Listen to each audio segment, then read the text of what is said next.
मैं हरदास मीणा, सहाचार्य राजनीति विज्ञान विभाग, राजकीय कन्या कॉलेज धौलपुर।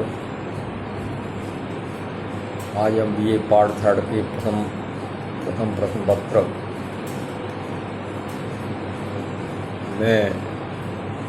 मैकियावेली का अध्ययन करेंगे। मैकियावेली को आधुनिक युग का जनक क्यों कहते हैं, इस संबंध में चर्चा करते हैं।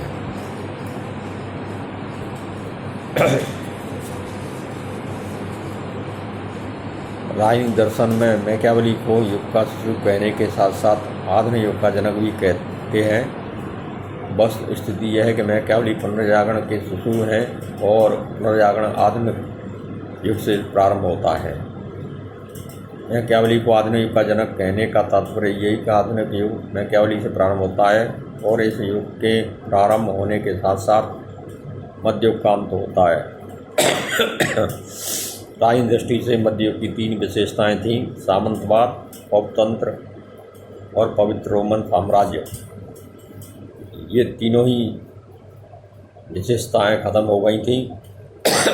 मैकियावेली ने अपनी पुस्तकों में इस बात की चर्चा की है। मैकियावेली राष्ट्रीय राज्य को मानव मस्तिष्क की सर्वोत्तम अभिव्यक्ति मानता है, इसलिए वह इटली को एक राष्ट्रीय राज्य के रूप में विकसित करने की बात कहता है। उसकी दैवीय कानून में कोई आस्था नहीं थी, बल्कि वह मानवीय कानूनों को ही सर्वश्रेष्ठ मानता है। आधुनिक जिन विशेषताओं को मैकियावेली ने अपनाया वे इस प्रकार से हैं। नंबर पहली, राष्ट्रीय राज्य का संदेशवाद। आधुनिक युग के आरंभ में एक महत्वपूर्ण राजनीतिक परिवर्तन हुआ।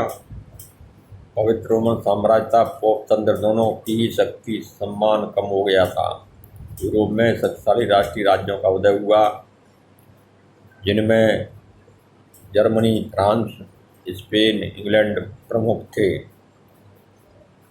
मैकियावेली आधुनिक युग की राष्ट्रीय राज्य की संकल्पना का प्रतिपादन करता है, जिसे बाद में अन्य विचारकों ने भी अपनाया। ऐसा विद्वान डायल कहते हैं कि मैकियावेली प्रथम विचारक था जिसने राष्ट्रीय राज्य के लक्षणों की विवेचना और विश्लेषण किया। इस राजनीतिक सावयव की धारणा को जन्म देने की चेष्टा की। उसकी द प्रिंस और डिस्कोर्सेज दोनों इस बात के प्रमाण हैं कि उसने राष्ट्रीय राज्यों को सम्मान की दृष्टि से देखा और वह इटली को भी एक राष्ट्रीय राज्य के रूप में परिणत करना चाहता था। दूसरी है राज्य की आधुनिक स्थिति का निरूपण। आधुनिक युग का एक प्रमुख लक्षण राज्य को प्राप्त अत्यंत महत्वपूर्ण स्थिति है और अरस्तु के बाद मैकियावेली सबसे पहले राजनीतिक विचारक हैं जिन्होंने राज्य की महत्वपूर्ण स्थिति का निरूपण किया। मैकियावेली ने राज्य की महत्ता का इस सीमा तक प्रतिपादन किया कि उसे एक प्रकार से साध्य ही बना दिया। मैकियावेली ने सबसे पहले यह बात बतलाई कि राज्य एक सर्वोच्च सत्ता है जिसकी अधीनता से ही अन्य सारी संस्थाएं संगठन फल फूल सकते हैं। समाज की अन्य सभी छोटी बड़ी संस्थाएं राज्य की अधीनता में रहकर ही अपना कार्य सुरक्षित ढंग से कर सकती हैं और राज्य के हित में ही अपना हित समृद्ध करके आगे बढ़ सकती हैं। वर्तमान समय में स्थिति यही है। तीसरा है राज्य की प्रभुसत्ता का पोषक। प्रमुख संप्रभुता के विचार को आधुनिक युग की प्रतीक धारणा मानते हैं। मैकियावेली ने कहीं भी गोंदा, ग्रोसियस, हाब्स या ऑस्टिन की भारतीय राज्य की संप्रभुता पर विचार नहीं किया और न ही कोई परिभाषा दी है, परंतु राज्य को उन्होंने सर्वोपरि संस्था माना है जिसकी अधीनता में सभी व्यक्ति और संस्थाएं रहती हैं। भले ही मैकियावेली ने संप्रभुता शब्द का प्रयोग नहीं किया हो, पर उन्होंने व्यवहार में राज्य की संप्रभुता को पूर्ण अर्थ दिया है। मैकियावेली ने माना कि राज्य एक ऐसी संगठित शक्ति है जो अपनी सीमा के अंदर सभी व्यक्तियों संस्थाओं से प्रेम और दंड की शक्ति के बल पर अपने देश बनवा सकता है। आज अन्य राज्यों के साथ संबंध स्थापित करने एवं संधि वगैरह इत्यादि करने के संबंध में मैकियावेली कहता है कि ये बाह्य संप्रभुता का ही रूप है। मैकियावेली ये सिद्धांत में नहीं तो व्यवहार में इसको अपनाता है, इसका पोषण करता है, इसलिए इसे आधुनिक का जनक कहते हैं। तीसरी है राजनीति का धर्म नैतिकता से पृथक्करण। मैकियावेली को आधुनिक युग का जनक कहने का सबसे प्रमुख कारण है कि राजनीति का धर्म और नैतिकता से पृथक्करण कर दिया। मध्य युग के समय राजनीति दर्शन में धर्म राजनीति पर हावी था। नैतिकता और धर्म की दुहाई देते हुए राजनीतिक संस्थाओं का विकास रोके रखा गया। मध्य युग के अंत में राजनीति को धर्म से पृथक करने की आवश्यकता अनुभव की जा रही थी, लेकिन किसी ने भी इस संबंध में शासन नहीं किया। मैकियावेली ने सर्वप्रथम निर्भीकता और स्पष्टता के साथ घोषणा की राजनीति का धर्म और नैतिकता से कोई संबंध नहीं है। राजनीतिक लक्ष्यों की प्राप्ति के लिए आवश्यकता अनुसार उचित अनुचित सभी प्रकार के साधन अपनाए जा सकते हैं। सार्वजनिक क्षेत्र में उन्हें राजनीति की चेरी बनकर रहना होगा और उसका प्रयोग राजनीतिक साधन के रूप में ही किया जाएगा। इस प्रकार मैकियावेली धर्म और नैतिकता से मुक्त राजनीति का प्रणेता है। पांचवा, शक्तिशाली राजनीति के प्रणेता।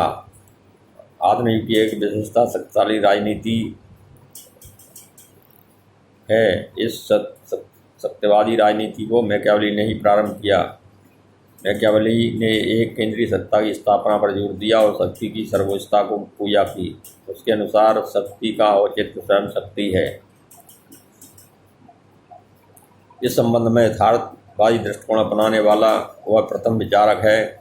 इस सिद्धांत में विद्वान डोनाल्ड एटवेलयोल कहते हैं कि यदि एक शब्द में मैकियावेली के चिंतन के केंद्रीय तत्व को संक्षिप्त करना संभव हो तो वह तत्व शक्ति, उसका कैसे निर्माण किया जाए, उसे कैसे बनाए रखा जाए और उसका विस्तार कैसे किया जाए। आधुनिक राजनीति में जिन राजनीतिक एवं कूटनीतिक दावपेच और छल कपट का प्रयोग किया जाता है, औपचारिक एवं स्पष्ट रूप से इन साधनों के प्रयोग का समर्थन मैकियावेली ने किया। व्यक्तिवाद के समर्थक।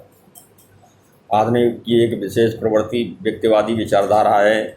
आधुनिक युग के प्रारंभ में वाणिज्य, व्यापार, उद्योगों का प्रसार हो रहा था। यह विचारधारा बल पकड़ रही थी कि राज्य के द्वारा आर्थिक क्षेत्र में हस्तक्षेप नहीं किया जाना चाहिए। मैकियावेली ने इस विचारधारा के अनुसार ही शासन को यह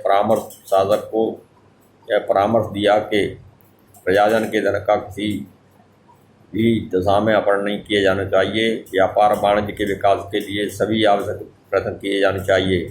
उसने इस प्रवृत्ति के अनुरूप ही शासक को यह परामर्श दिया कि उसे स्वयं वाणिज्य व्यापार के चक्कर में नहीं पड़ना चाहिए। मैकियावेली इस दृष्टि से व्यक्तिवाद का संदेशवाहक है। उसने मानवीय व्यक्तित्व को रोमन चर्च के प्रभाव से मुक्त कर उसे पुनर्प्रतिष्ठित करने की चेष्टा की है। भौतिकता और उपयुक्ततावाद के प्रवर्तक। आधुनिक युग में भौतिकतावाद और उपयुक्ततावाद का भी एक विशेष स्थान है। मैकियावेली इस संबंध में अग्रणी है। उसने इस बात का प्रतिपादन किया कि मानव को यह लौकिक सुख की कामना करनी चाहिए और उसके लिए सारा प्रयास किया जाना चाहिए। राज्य, प्रभुता, कला और सौंदर्य, नारी और मदिरा ये सभी भोग के योग्य वस्तुएं हैं। मैकियावेली का यह सुखवादी संदेश आधुनिक मानव के लिए अत्यधिक प्रीतिकर है। इस आधार पर उसे उपयुक्ततावाद का प्रवर्तक भी कहा जाता है। संघ राज्य के प्रथम विचारक। मैकियावेली अब इटली के लिए एक कॉमनवेल्थ के निर्माण का विचार रखा है। उसका कहना है कि प्रिंस इकाई राज्यों को विभाजित कर उन्हें अपनी अधीनता में कर लेगा। फिर एक ऐसा संघ राज्य बन जाएगा जिसे शासन की समझ शक्ति कुछ सीमा तक इकाइयों में विभाजित होगी। आधुनिक युग में विशाल राज्य की संघीय व्यवस्था की अधिक व्यवहारिकता और मैकियावेली ने संघ राज्य के सारे तत्वों का विचार किया, लेकिन उसने इस संकल्पना को अवश्य ही अपनाया। आधुनिक अध्ययन पद्धति के अनुयायी, इन सब के अतिरिक्त मैकियावेली प्रथम दृष्टि से आधुनिक जनक है। आधुनिक अध्ययन पद्धति के प्रमुख लक्षण कहे जा सकते हैं: पर्यवेक्षण, यथार्थवादी दृष्टिकोण, वैज्ञानिक तटस्थता, विश्लेषण और ऐतिहासिक आधार।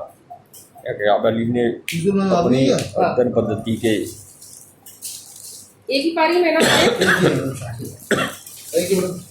अपनी अध्ययन पद्धति में मध्य युग के अतिरिक्त धार्मिकतावादी दृष्टिकोण का विस्तार किया और बहुत कुछ सीमा तक उसकी अध्ययन पद्धति में आधुनिक युग की अध्ययन पद्धति के उपयुक्त सभी लक्षण विद्यमान हैं। उसने अपनी सूझबूझ और स्पष्ट दृष्टि के आधार पर तत्कालीन परिस्थितियों का पर्यवेक्षण किया और ऐतिहासिक आधार पर विभिन्न परिणाम निकाले। तो मैकियावेली में दूरदर्शिता का अभाव है, लेकिन उसने अध्ययन पद्धति दृष्टि से कोई तरक्की नहीं की और उसकी अध्ययन पद्धति आधुनिक प्रतीत होती है। इस आधार पर उसे आधुनिक युग का जनक कहा जाता है। इतना ही।